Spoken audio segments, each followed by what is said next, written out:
How to fix DVD not playing on Windows. To fix DVD not playing on Windows, try 1. Install a third-party DVD player software for Windows.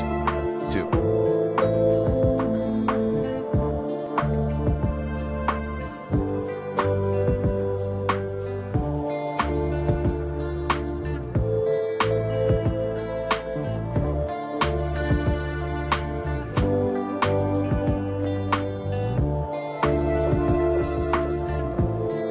Check your DVD drive, remove any dirt, install or update your driver using the recommended Avast driver updater in this video guide.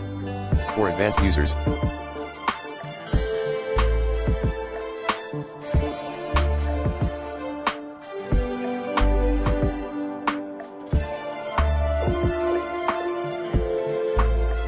run rate.exe.